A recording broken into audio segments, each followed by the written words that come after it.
I came back from remote Buana yesterday in Marape province, the place where they train missionaries and send coffee and teachers up into the highlands. It just pains my heart to see that they remain still as they were in 1975 and March. It's as if the country stood still. Last Christmas I spent in remote Nomad River, a place where I spent the first 6 years of my life. It was as if time stood still for them. And nothing much has changed. It pains my heart. And I am happy to be with each and every one of you, as we all have this conversation this time around on how we in 2022 can use the power of knowledge, information that is retrospective of how we've come, but more importantly, prospective of how we will go into the future. And in as far as national vision is concerned and public policy is concerned, I've succinctly summarized our national health plan in one line that goes like this. Health services to our people, whether it's primary health services or tertiary health services, must be within 1 hour of reach for our people. When I made this statement, it didn't come from Rosalind's advice, who worked as my chief advisor in the health sector in PM's department. It never came from a prior reading I made. But Minister Lino, who's a doctor, said, Mr. Prime Minister, where did you get this line? It is a profound medical statement. It is a profound medical statement commonly known by all medical practitioners that a patient must reach the saving window of the patient is 1 hour. Within 1 hour of reach, the patient must reach a health facility. And so to Mr. Health Secretary, I will come and go. There's a sunset time to my tenureship in this office, whenever it is. Minister Lino will come and go, but the health department will live on. The health department will live on. The PHAs will live on. We just have to step up our game. You don't need 10 visions. You don't need 100 instructions. Whatever has come forth, you in the public service leadership must get going in driving within the space of policy we have, and policy, if it needs to be amended, recommend for amendments, and within the space of resource that is given, optimize use of what you have before you, including time. People like me work 18 hours a day. It's not good for my health. But thank goodness I follow the Bible principle of resting 1 day a week. So I sat down on Saturdays to rest. But I work 18 hours a week. 18 hours a day, I beg your pardon. If the Prime Minister can work 18 hours a day, the call is on every civil servant and public service leadership, including those of us elected to office. Let us step up the game. We have no time to waste. Far corners of our country, including patients who suffer various forms of cancer disease, need our agency to redeem the lost 48 years, but more importantly, secure the future of our children. And so I'm happy today to speak at the back of last year's conversation on research. Thank you very much for putting your talents and brains to good use. We will certainly look forward to embracing the major gist of your researches and those that can assist in a public policy, but more importantly, translate into budget reallocations being made, and we hopefully together can progress the health services of our country going forward. Today, as you would see, we're not just talking. My government, for the first time, has allocated more resources to the health sector than any other governments of past. And that is not to say a chest beat. I rarely chest beat, but that is to inform all of you. And going on with my statement, within the resource envelope we give you, optimize, use, and be at haste. For instance, we've allocated 121 million for the unfilled positions in our public sector. Why is there a delay in not filling these positions? If you cannot get from within, get from outside. Contract doctors from outside, contract consultants from outside, contract those who want to contest in election and they are no longer in public service, contract them to work as consultants for you. We've allocated 121 million, I beg your pardon, based on your submission that this is what you need to fill in the gap for 2023. We're ready to fill in the gap for 2024. We're ready to fill in the gap for 2025. It is you who must now step up to assist with expeditious return delivery on what you must do in the departments that you run and in the PHAs that you run. And talk about PHA, not good enough. You want money, but only 6 has returned accountability to taxpayers. Not good enough. Only 6 has returned accountability to the country. When we start to give you money, 6 of you return reports on how you've done last year.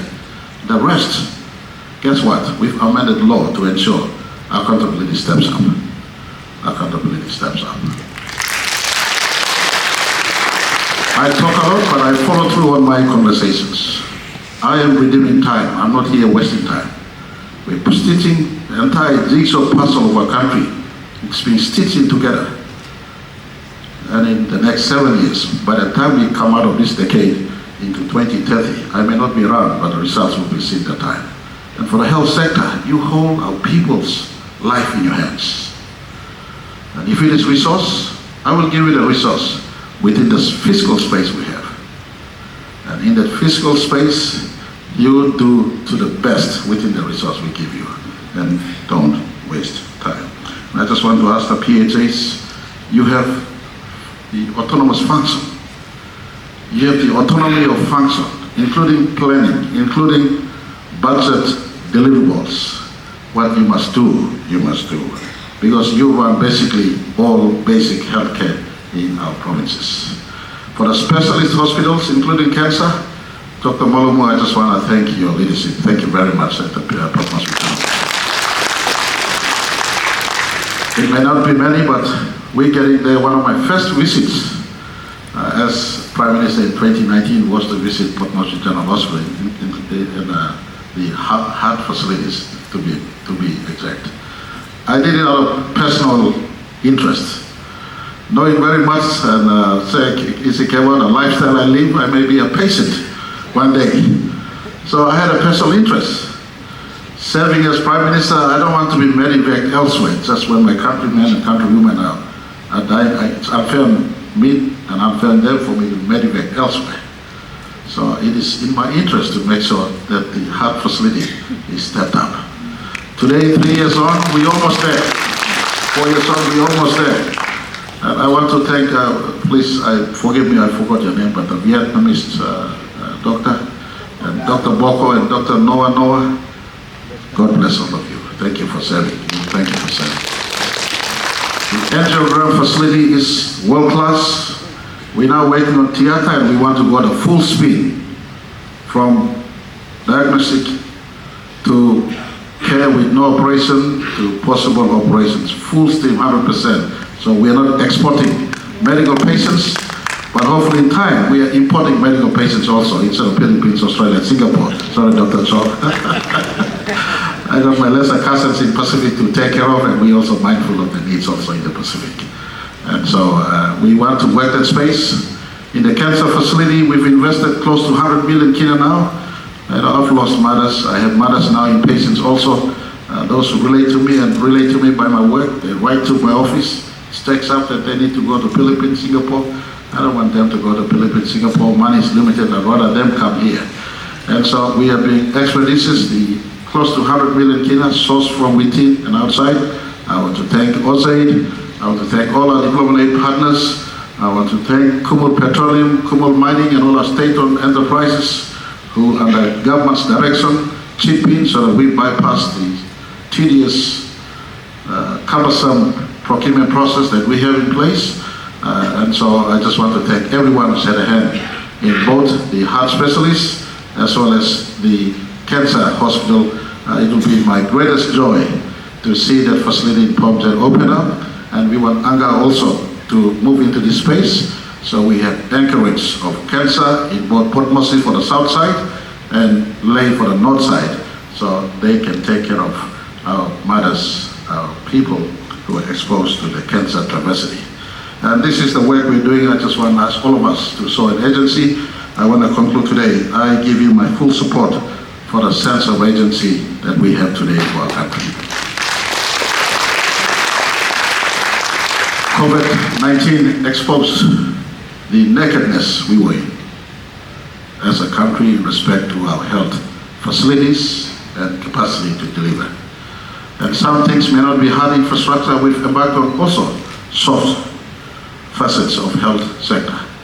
One thing that was revealed to us in a glaring way was the medical worker to patient ratio.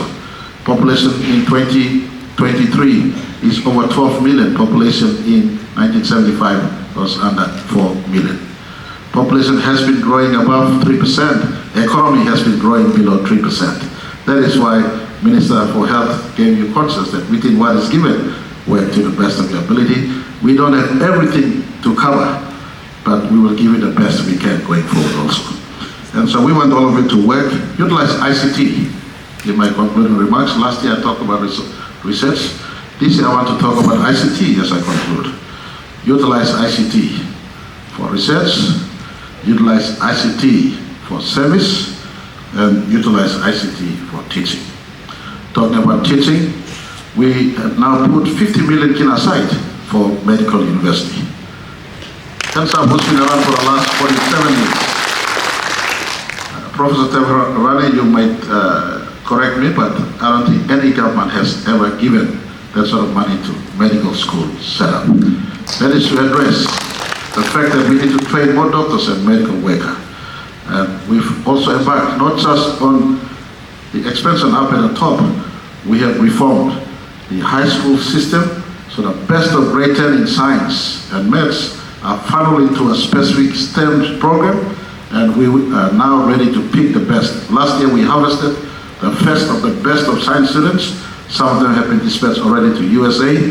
We want to continue on this targeted approach, picking the best of our children coming through high school, funneling them to a specialized STEM program, so that at grade 12, post-graduate, they're picked, trained, prepared for medical school in a targeted manner. So 5 years from today, 1 year or 10 years from today, when the pandemic again hits us, we're not scrambling for cover, but we have enough capacity and facility to handle our people's need in as far as health sector is concerned.